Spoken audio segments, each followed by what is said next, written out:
Piraankii ajaa'ibaa ibsishaan maakii irratti hojjetee jira. Piraankiin inni hojjete kun maakii hedduu rifachiisee jira jechuudha. Dhuguma piraankii nama rifachiisu hojjetee jechuudha ibsishaan. Piraankii waan dalageef akkuma namni kamuu yuutuubarra dalagu piraankii dalagee. Piraankii dalaganii nama hangam inni namni sun nama jaalata ilaalu piraankii akkasiiti fakkaata. Dhugamaan ibsishaan maakiin dhugamaan wal jaalatanii jechuudha. Maakiin akkam akkisiin taate numartuu agarree jirra jechuudha. Yeroo inni piraankii isii godhe sanitti jechuudha. Jaalala dhugaa waliif qabaachuu agarsiisa. Rabbiin ammallee ijoollee tana waliin haa tursiisu maashaallah. Akkamitti cinqamtee yoo sanitti cinqamtee bishaan inni itti gooti quraana itti banti naaf jecha biyya kana seeni naaf jecha as dhufe jette akka malee muddamtee cinqamte jechuudha. Kana agarsiisuni namni nama jaalachuun jaalalli isaa jaalala addaa namaaf qabaachuudha jechuudha maashaallah. Jaalalli isaanii hedduu tokko namatti tola jechuudha. Baay'ee takka muddamtee cinqamtee eegisiin bakka waan gootu dhabdee garana tarte cinqamte eegasii piraankii jedheeni hedduu tokko aartellee hedduu tokko rifachiiftellee jechuun piraankiin yeroo sanitti nama rifachiisa. Osoo nama biraa taate yeroo sanitti maal godha? Quraanallee itti banuun barbaachisaadha. Isii yeroo sanitti bakka gaggabee waa ta'e jettee inni daddaftee quraana itti bante quraana itti bante jedhee inni itti kolfa isiin muddamsuu keessa jirti. Rifatte jechuudha. Sun nama gariitii yookaan iyyaa yookaan waa jedha. Isiin immoo tasgabbee maan suutuma jette. Ibsishaa hojii kan keenyaa baay'ee rifachiiste maakii bakka kanatti. Akkasii namni yuutuubaraa kun piraankii dalgaa jedhee nama rifachiisaa garuu bultii ofii kana keessatti wallaahi hedduu tokko nama yaaddessa jechuudha. Piraankiidhaan akkanaa kunniin bultii keessatti nama yaachisaa. Egaa hordoftoota kiyyaa assalaamu alaykum warahmatullaahi wabarakaatu. Salaamtaa isin gaafachuun daganne kabajamtoota fi jaalatamtoota daawwattoota hordoftoota YouTube channel kiyya jalatti argamtan hundumti keessanuu welcome ashama harka fuunee horroonni amantaa birallee hundi keessanuu xiqqaa guddaa amantii kutaa ganda osoo hin jenne kan alaaf biyya keessa jirtan hundumti keessanuu nageenyi kiyya isin haa qaqqabu qilleensumarraan isiniin jedha hordoftoota kiyya. Warroonni hanga ammaa jalqabarraan hordofaa turtan laayikii godhaa. Sheerii godhaa ammallee hedduu naaf galatooma umrii dheeradhaa bakka yaaddan muraada gayaa isiniin jedha haajaa muraadni keessa isiniif haa guutamu.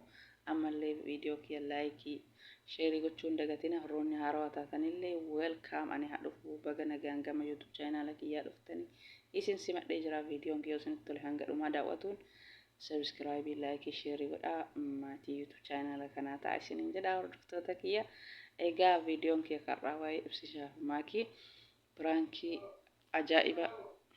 ajaa'ibaa piraankii namni kun hangam na jaallataa ibsatuudha jechuudha. Piraankiin akkanaa kun nama jaallatu tokko yoo inni waa ta'e hangam takka cinqamta hangam takka lubbuun si cinqamti akkasii maashaallah jaalalli ijoollee kanaa namatti tola. YouTuberri illee piraankii waan akkanaa kana barbaada garuu piraankiin akkanaa kun bultii keessatti nama rifachiisaa jechuudha. Haa ta'u maakiin dhugamaan akka malee wal jaallatanidha jechuudha. Yeroo sanitti akka malee cinqamtee yaaddoo keessa seentee akkam godha jettee garana deemti garana fiidi gara nama nyaatti jechuudha. Ibsishaa hojii kan keenyaa jechuudha. Maakii baay'ee rifachiiste piraankii kanaani. Hedduu tokko rifachiiste jechuudha. Piraankii nama rifachiisu atummaan dalagdee jechuudha. Bultii keessatti mee beekatumaan piraankii akkana irraa qusatuun barbaachisaadha. Namni tokko inumaan danda'uyyuu nama jaalatu tokko yoo isaa waa ta'e argee rifatuu sanii waan biraa keessa seenayyuu jechuudha. Namoonni tokko jechuudha. Bakka nama jaalatu kana akkamitti of biraa dhabee yoo jedhe innuu rifatee waan biraa keessa seenaa jechuudha. Isiin jabduudha maashaallah. Harka kaaniin eenyu sooftiin isa eenyu jetti harka kaaniin quraana itti banti naaf jecha biyya kana dhufee jettee yaaddofte jechuudha. Gasii eega ishiin hifattee kaate mala nama waamuuf kaate mala gootiree namni tokko sila nama tokko haga danda'u eenyu jedhee yoo dadhabe namuma itti waama. Yookaan iyyaayyuu namni tokko tokko akkasii isii hifattee kaate kootu biraankidha jedheeni garuu hedduu rifachiisee jechuudha. Biraankii nama rifachiisu.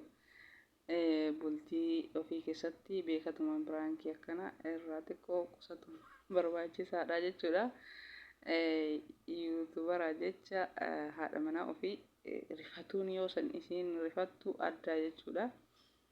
Xiqqoo beekatumaan mee irrumaa qusadha biraankii.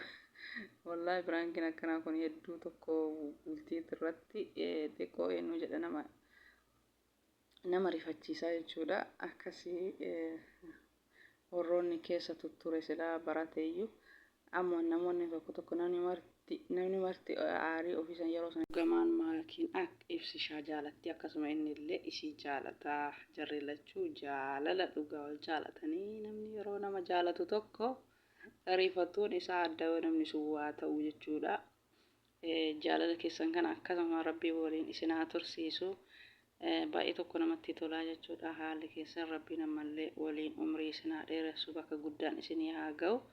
Yaada muraada keessan isiniif haa guutuu hedduu namatti tolattanii garuu walin rifachiisinaa haala bultii kana keessatti diraamaan yuutuubii kun waan nama hin goone hin qabu.